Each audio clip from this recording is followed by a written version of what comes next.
Selamat datang kembali di pembahasan mendalam kita.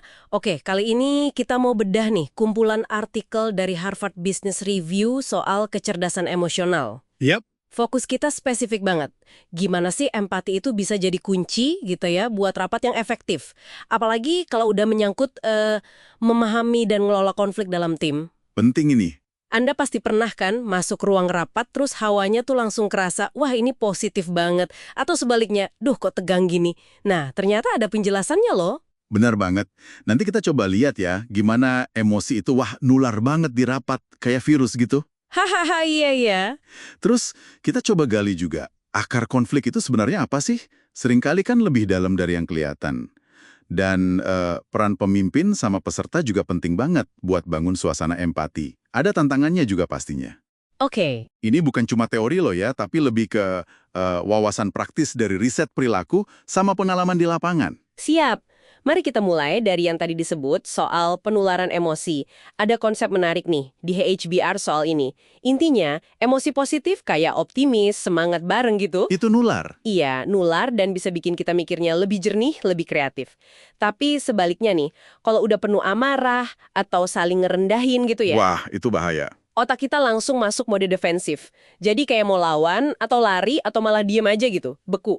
Nah, kolaborasi jadi macet total. Kayaknya sering ya ngalamin ini. Fundamental banget ini. Dan di sini, pemimpin rapat tuh perannya gede banget. Emosi yang dia tampilin, sengaja atau enggak, itu efeknya bisa berlipat ganda ke atmosfer rapat. Oh, jadi tone setting gitu ya? Iya. Jadi kemampuan buat ngelola emosi diri sendiri dulu, terus baca suasana, dan mandu emosi kelompok. Itu jadi fondasi rapat yang produktif. Oke, oke. Nah, ini nyambung nih. Berarti paham emosi itu penting. Tapi seringnya pemicu emosi negatif itu kan konflik ya. Dan akar konfliknya itu kayaknya lebih dalam dari sekedar adu argumen aja, bener nggak? Tepat sekali. Ada riset yang nunjukin penting banget buat kita coba ngerti kenapa sih orang ini kok ngotot banget sama pendapatnya. Atau kok dia bertindak begini. Karena dari sudut pandang dia, itu pasti masuk akal. Masuk akal buat dia ya. Iya. Ingat gak analogi soal hakim yang dengerin dua pihak berantem, terus bilang ke yang satu, kamu benar. Ke yang satunya lagi juga bilang, kamu juga benar. Ah, iya, iya, iya, pernah denger itu. Nah, disinilah empati main perannya. Bukan cuma emotional empathy ya, yang ikut ngerasain doang, tapi lebih ke cognitive empathy. Maksudnya, Jadi kita secara intelektual gitu, berusaha memahami kerangka berpikir orang lain. Mencoba lihat dari sudut pandang dia. oh, jadi bukan sekadar kasihan atau gimana, tapi bener-bener coba masuk ke cara pikirnya ya. Betul. Dan ini butuh dengerin yang aktif banget. Ada riset bagus yang ngegambarinnya tuh bukan kayak sponge yang cuma nyerap pasif gitu, Terus kayak apa dong? tapi kayak trampolin. Jadi kita mantulin lagi idenya lawan bicara, kasih energi, bahkan bantu dia biar pemikirannya lebih jelas. Wah, menarik analoginya. Kayak trampolin. Iya, jadi pas rapat lagi panas nih, coba deh tanya ke diri sendiri. Gue beneran nyoba paham perspektif dia gak sih? Atau cuma nunggu giliran buat yang gak aja nih? Oke, jadi paham pentingnya empati kognitif, emosional, dengerin kayak trampolin. Tapi gimana nih cara bawanya ke meja rapat? Langkah praktisnya gitu ada nggak? Ada beberapa saran bagus sih. Salah satunya nih, kalau ada yang curhat soal masalah, tahan dulu deh keinginan buat langsung kasih solusi. Biasanya langsung pengen kasih solusi ya. Nah, itu dia.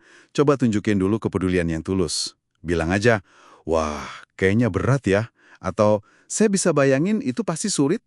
Hal kecil kayak gini tuh bisa banget buka pintu komunikasi. Simple tapi penting ya. Banget. Bahkan nih, cuma luangin 5 menit sebelum rapat, buat mikirin siapa aja yang bakal datang, terus kira-kira beban apa ya yang mungkin mereka bawa hari itu. Itu aja udah bisa ngubah dinamika rapat loh. Itu tips bagus. Terus gimana kalau konfliknya udah keburu panas nih di tengah rapat? Ada strategi khusus nggak? Ada. Kadang, cuma dengan bilang lagi niat baik kita, misalnya, oke saya paham kita beda pendapat, tapi tujuan kita kan sama ya, yaitu, itu bisa ngeredain ketegangan. Mengingatkan tujuan bersama gitu ya. Betul. Atau kalau emang perlu, kita bisa secara tenang nunjukin kalau ada taktik diskusi yang kurang sehat mungkin lagi dipakai. Terus ada juga konsep menarik namanya tough empathy. Tough empathy, gimana tuh? Ini artinya kita peduli banget. tapi kita juga berani ngasih apa yang dibutuhin orang lain biar berkembang. Bisa jadi itu kritik membangun loh ya, bukan cuma ngasih yang pengen dia denger aja. Oh, jadi peduli tapi tegas juga ya. Iya, dan jangan lupa juga kekuatan welas asih, compassion. Riset nunjukin, kalau ada kesalahan, terus kita responnya pakai pengertian, bukan marah-marah, itu justru bangun loyalitas sama kreativitas jangka panjang. Kedengarannya bagus banget ya. Tapi pasti ada tantangannya juga kan? Nggak semua orang gampang empati atau mungkin ada situasi yang bikin susah. Pasti ada. Tentu saja. Riset nemuin, ironisnya nih, kekuasaan itu malah cenderung nurunin kemampuan seseorang buat berempati. Loh, kok bisa gitu? Ya, mungkin karena fokusnya jadi beda ya. Selain itu, pengalaman pribadi kita di masa lalu, yang harusnya kan bantu kita ngerti orang lain ya, kadang malah jadi penghalang. Maksudnya? Kita mungkin mikir, ah dulu gue juga ngalamin gini, bisa kok lewat. Kenapa dia nggak bisa? Nah, pikiran kayak gitu tuh bisa nutup pintu empati.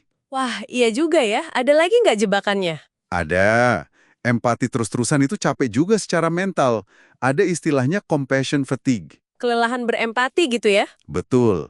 Terus kita juga secara alami cenderung lebih gampang empati sama orang yang kita anggap satu grup sama kita. Oh, bias kelompok ya? Iya, penting banget buat kita sadar sama bias dan keterbatasan ini. Mungkin solusinya bukan maksa diri buat empati tanpa batas, tapi lebih kebangun budaya di mana beban kepedulian ini bisa dibagi rata lah di dalam tim. Oke. Jadi kesimpulannya nih buat Anda semua yang dengerin, empati dalam konteks rapat sama kerja tim ini ternyata jauh lebih dari sekedar sopan santun ya. Jauh banget. Ini tuh kayak alat navigasi strategis gitu buat ngerti arus bawah emosi, lautan perspektif yang beda-beda.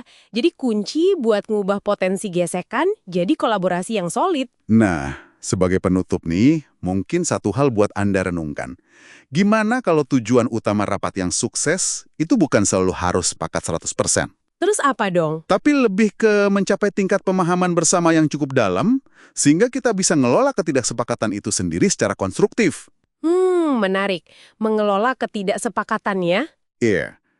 Coba deh pikirin, di rapat Anda berikutnya yang rasanya alot gitu, bisa nggak Anda coba berperan jadi trampolin empatik dari?